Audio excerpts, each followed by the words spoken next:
Hey,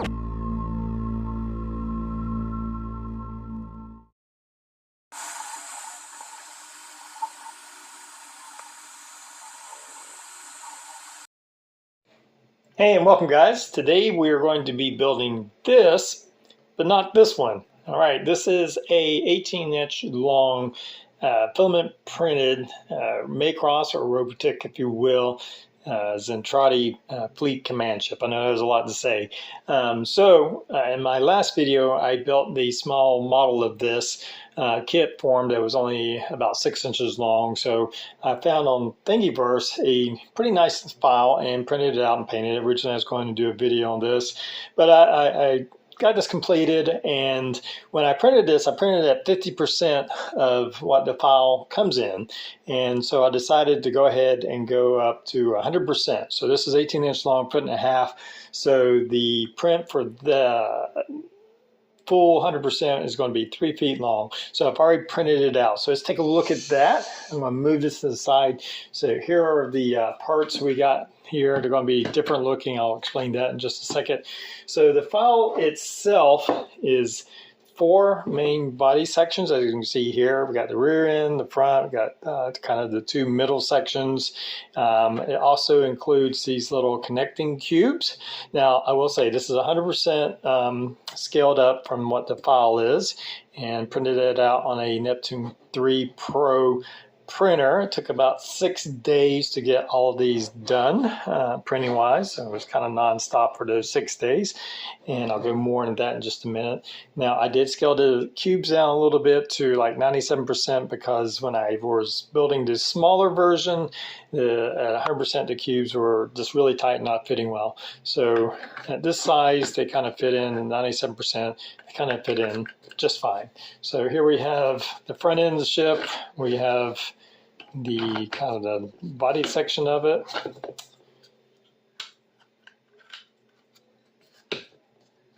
And you can see that it fits in kind of like that. Of course, I'll have to glue those in once I'm ready. So I'll get into that in just a minute. So as you can tell, there's kind of different looks going on with the different pieces. I just want to show you the different parts. I won't be lighting this. It would be too much to kind of clean out. I really didn't print it to be lit. And by the way, when I did print, just in case if you're curious, I did a 5% infill on this. I slowed my printer down to a slower speed, I think 50 millimeters per second, with the finest quality that I could print on, and it came out pretty good. And you can see this is the rear end section. I've done nothing to this. I've pulled it straight off the printer. I have some weird line thing going on here. We'll have to sand off, and looks pretty good from a distance. I'm pretty happy with it. I mean, it was a pretty long print to do all of that. However, when you get close, you can see these layer lines from the print, and for some reason we've got some pretty nasty ones going on right here, and that happened on pretty much all the other parts. I was getting kind of this little bit of imperfection going on with the smoothness of the print. So this is just off the printer. So I've been processing these parts. Here's the front end. So the first thing I do is I kind of attack it with some sandpaper.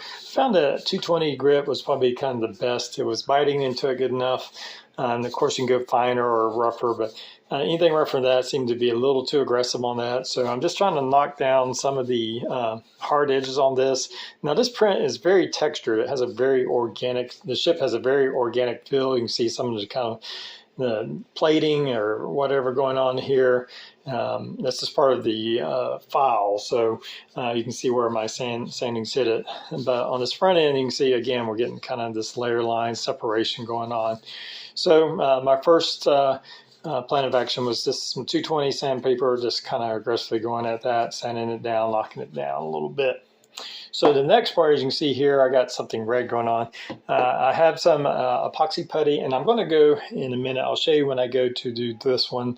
I have some, not epoxy putty, some Bondo spot putty. Some glazing spot putty. So I have this and mixed it in with some acetone. It's something I've been watching videos of cosplayers when they do like helmets and stuff, and some people were doing that. And I'll show you more detail. So I would take that glazing putty, mix it in with some acetone, which thins it down quite a bit, and then just a paintbrush, paint it on, and then sand it back down. So again, a lot of sanding, but that's really starting to smooth it out. It's filling, you can see where it's filling in some of those layer lines in here, and so that kind of gets it ready for next step. So after a lot of sanding, I think a couple coats in some of the troubled areas. As you can see right here, there was almost like a square area that some reason was kind of had a big gap, but it's now much smoother than it was. And then on this one, I've actually gone in, I've did the glazing putty, sanded it, and then this is a filler primer that I used this from a rattle can. And now we're getting to where, if you look real close, you'll probably see some, but for the most part, we got a nice looking area where we can now have a nice area to paint on. So that part's looking really good, really happy with that. Now I am doing some customization to it. One of the things that the print didn't have was some bridge sections. So I actually designed this bridge section on Tinkercad. Here's one right here, one extra one that I printed up. Take a close look at that. I hadn't separated from its supports yet. And I just designed that on Tinkercad really quick, and I actually resin printed these, and then I've attached these to here to give it a little bit more detail. On my model, it had these kind of, I'm guessing, bridge parts coming out. The file doesn't include anything like that, so printed those up, and they are CA glued to the kit here.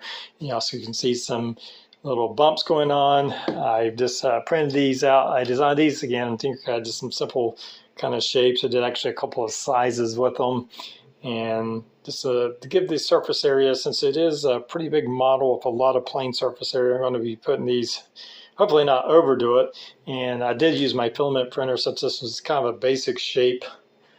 I used my filament printer, quickly printed those out, and you can see here where I've started to attach some, again with just some CA glue, just to give that surface area a little bit more detail. And I'll be doing that kind of in different parts of the ship again. I don't want to overdo it. So that's kind of where I'm at with the different parts. There's still lots to do. Obviously, once we get them connected, there's going to be a lot of addressing the seam lines created. And that was a big part of doing this 18-inch version. As you see here, the seam lines are pretty much invisible. And I use a little bit of camouflaging to kind of mask some of the areas. We have a seam line here, I believe there's one here and one here, and got that kind of covered up. So you can see this 18-inch version. And I actually had decals left over from my 6-inch model kit that I used on this. I'll have to try to make some for the 3-foot version because I won't have any more. I was able to get this all painted up, and the colors may change. I'm pretty happy with that green, but I may go with a more gray-blue bottom. This is came out, it was supposed to be a light blue-gray, and it's a little bit lighter. I might go a tad bit darker, but I will probably use this kind of green. And we'll talk more about that once we get into it. So from here, we're going to be processing, and we'll just show you how I applied that Bondo and the steps to kind of smoothen this out. All right, so here I'm starting to fill in the sections of my ship, and I've just been doing it in like top and bottom of each section. And so I got some acetone here, just using this clean strip acetone. You get this at hardware store. I think it's about $10 for this big can, which goes a pretty long way. So you can tell I've already been used. It has some red color. I'm using these glass yogurt jars because the acetone won't eat through it. I don't want to put it in plastics or anything, just be careful what you're putting this in. But these wee glass yogurt jars are perfect for this. You can see where I've already kind of used some. So basically I take some of my glazing putty here and just kind of spoon out or squeeze out a little bit.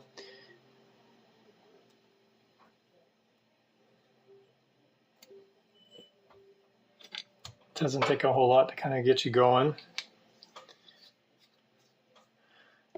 And then from here, I just kind of keep my cars next to each other and take a paintbrush with a wider end and just kind of use that to kind of mix in with my glazing putty. and you can make it as thin or as thick as you want. And there's some places you might want it thinner, some places you want it thicker. But I felt I had a lot more control when I just kind of gradually added in when I needed it. So I take it and just start painting it on to my surface here.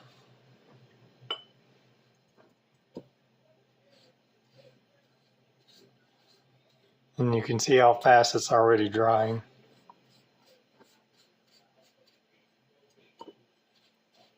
And again, I can see some of the layer lines that I'm wanting to take care of. And I kind of like this method. This is the first time I've ever tried doing this. I found that I had a lot of control applying it. And I can work in small sections.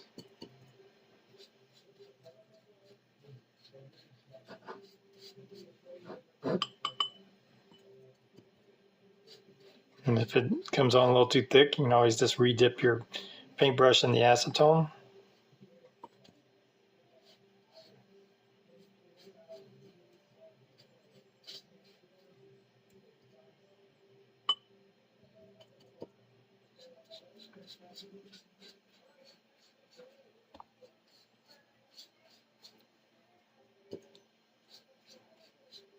So I'm going to go ahead and finish that, and we'll come back once I get the whole section done. All right, well, here is my sections mostly done. Of course, this one was already done and primed just to kind of give you an example early on. But since I've been working on the 3 other pieces, I've also, these extra detail pieces that I printed out, I've attached those. You can see here on this section. I've also went back over with my spot putty, thin down with acetone back over to kind of smoothen those out and blend those in, and I think that gives a little bit of nicer detail going on there. Did some there, did a couple on the front end, some of the bigger ones right here, and then on this kind of midsection I also have some. So from here I need to start attaching my pieces. I think I'm going to attach the front sections, which will be these 2 parts here, and then rear sections, because I'm going to have to work at the joints. And actually I have this marked, so I'll have to glue those together. I'm just going to use super glue. I think that'll be plenty strong with this connecting part. We'll glue this all in nice and secure.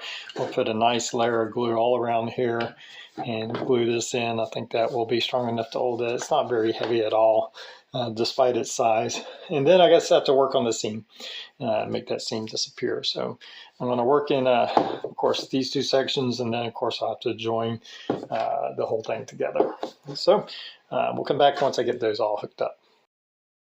All right, well, I have my ship all put together now. As you can see, I've been working on taking care of the joints.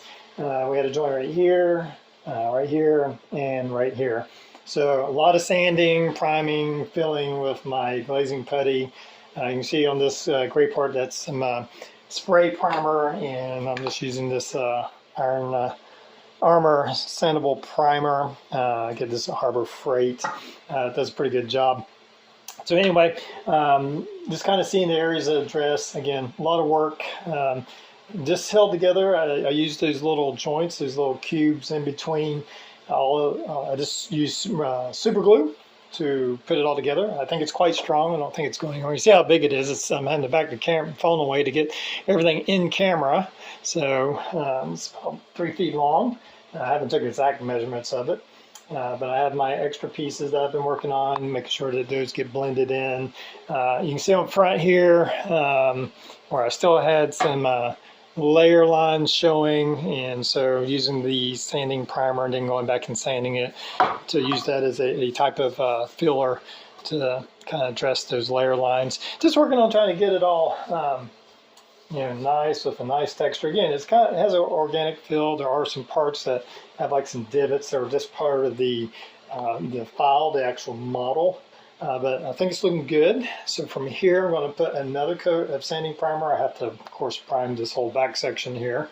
I'm going to reprime the whole thing. Again, look for areas that are just sticking out. I use super glue kind of on top to fill in small parts, along with the glazing putty. Those are 2 things I was using to fill in the gaps. I did use a little bit of baking soda with the super glue on the larger gaps to kind of fill those in. But it is quite secure. I don't think it's going anywhere. It's pretty strong. Now that it's all together, it does have a little bit of weight. I'll have to weigh it, see exactly how much, but it's not bad.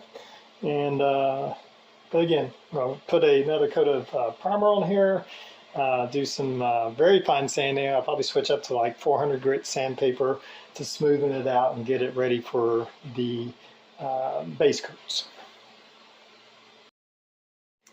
All right, I have it all ready for my base coats to go on. There's quite a bit of priming and sanding kind of back and forth, trying to work on problem areas. Mostly use 220 sand grit sandpaper to cut it down. I had to use some sanding sticks here and there for the narrower places. Once I got all that done to where I was pretty happy with it, I did one more base coat of the gray primer, and then I went in with some 400 grit sandpaper to kind of smooth the surface down here so we'll get a nice smooth base coat on. So I'm just going to start working on my base colors, kind of a gray blue bottom, green top, and there will be some accent colors along the middle section there.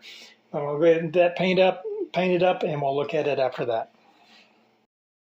All right, well, I have my base coats on. The bottom half was airbrushed on using this dark blue-gray from Apple Barrel, of course, thinned down. And then the top was the color I used on my smaller one, the classic green from Folk Art, of course, thinned down and airbrushed on there. Now, there is a clear satin coat on top of it. That's why there's a bit of a sheen. These are matte colors. They go on very dull. But to give it another layer of protection, I go ahead and put on a satin coat. This is an acrylic satin spray can that I use for those. And this is the sub product. People always want to know. A clear acrylic coating satin. Get these at Hobby Lobby or just $5 a can. And also, as you can tell, I've made a little display base. Just taking a piece of spare lumber I had in my shop, and I cut it up, sanded it down smooth, and then I coated it with this Ultimate Polyurethane oil-based gloss coat. And that did a good job. Good job giving a nice sheen. These supports are something I designed on Tinkercad and 3D printed, and they're held in place with a screw coming up from underneath. So from here, there's of course some detail painting. I need to paint the trench area black as best I can. Some areas it's just too tight to get a paintbrush in there, but some areas I'll be able to do that. The engine's area is kind of a different off gray. We have some yellow on these kind of bulbous parts. This section here, I'm not sure what it is. It's more of a kind of a light gray or off gray kind of color. So I need to get all those detailed colors in, so we'll get that done and we'll come back and take a look at it. All right, well, I have all my detail painting done. There may be a few touch-ups here and there, and I have added in some decals. Now, one of them is one that I kind of printed out. I found the Zentraedi symbol on this, you can see it too well, and printed it out. Now, it looked like this on paper, the yellow and black, but this is a clear transparent paper that was printed on, so the yellow did not come out super bright, but the black is, so it just still has a pretty good effect. This decal here was from the small kit that I built earlier, and it was left over, and I think it's very large. I think it was actually meant for a display stand. I don't know what it says, but it looks like Zentraedi writing, so I thought it would look good there. Now this little marking here, the white kind of arrow shape here, didn't have anything for it. Tried printing it out like a gray, but again, it was just too light. So I just took some masking tape and created a stencil and painted that on with it's actually a primer gray, but it actually looks very white.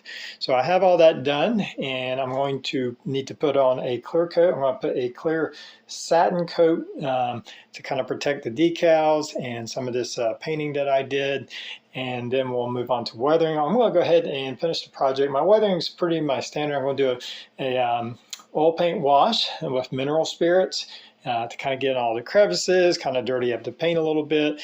And then for more refined weathering, I'm going to use some dry pastels to darken up some of the more recessed areas. I may try to simulate some kind of paneling here and there. Not a whole lot. Again, I want to keep it kind of the way it looked in the animated show.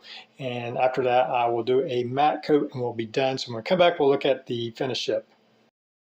All right, well, here's my finished ship. I finished up doing an oil wash, the oil, just regular oil paint mixed in, thinned down with some mineral spirits, and I kind of did it in sections because the ship's so big.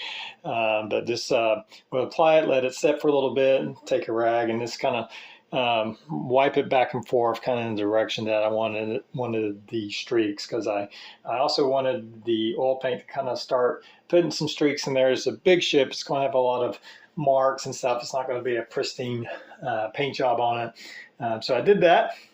I was really happy with how that, it kind of changes the tone. It gives your ship a bit of a weathered look.